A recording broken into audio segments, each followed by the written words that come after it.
یعنی حالات دومره خراب شو چې اوس خو ژوندي پرېږده د مړو سره زناکارې کوي، نه اسمان ګیره او نه زمین پټي. دومره عجیبه واقعه چې اوس خلک دې ته پاتې شو چې د مړو سره زناکارې کوي. یا الله ته خیر وکړي، یا الله ته په ملک پاکستان باندې رحم وکړي. مونږ هسې لګیا یو، کله د یو ملک کله د بل ملک کله د بل ملک برایي بیانو.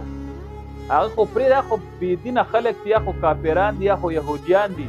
ته د خپل ملک ته سوچ وکړه په کوم شیز باندې دا آزاد شوی، لا اله الا الله محمد رسول الله، دا په دغه کلمه باندې آزاد شوی دی. او کارونه پکې د څه کېږي؟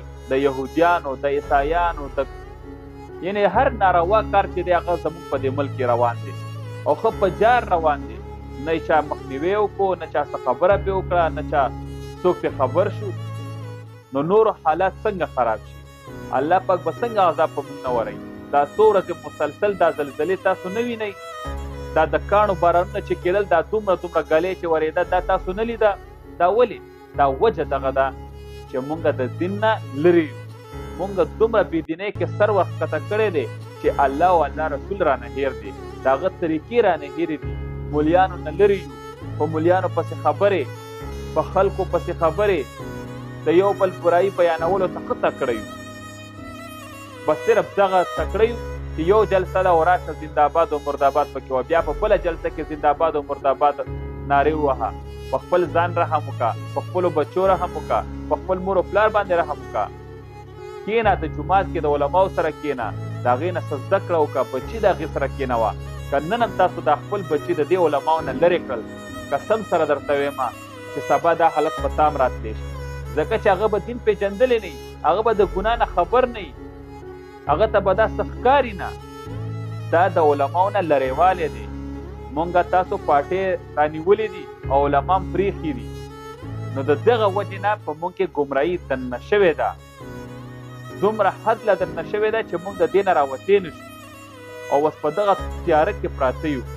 نو تاسو ټولو ته مې دا درخواست دی چې خپل بچي کور کې زنانه دغه ټول ته دیني سبق وښایئ، دیني تدریس ورکئ. د دغه ګمراهۍ نه، د دغه ټیک ټاکو، د دغه فیسبوکونو، د دغه غټ غټ موبایلونو نه یې وساتئ. استغفر الله. دا کم وخته پاتې شو؟ بیا خلک وایي بارانونه د کاڼو ورېږي. د کاڼو باران خو هېڅ هم نه دی.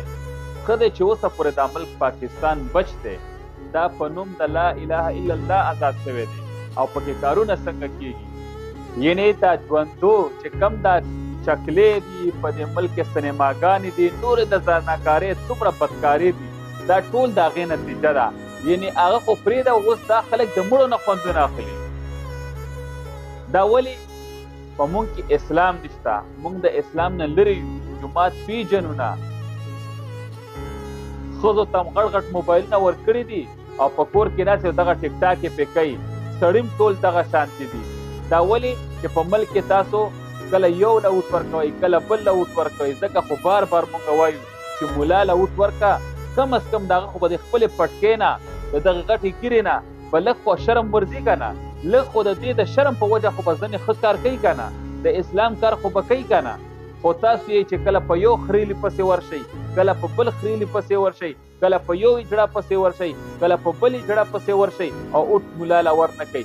10 سیټه ورکړي او بیا چې کله خفګان شي، څه خبره شي، وایي مولا مړه داسې ونه کړل، مولا ولې داسې کوي، مولا داسې ولې کوي.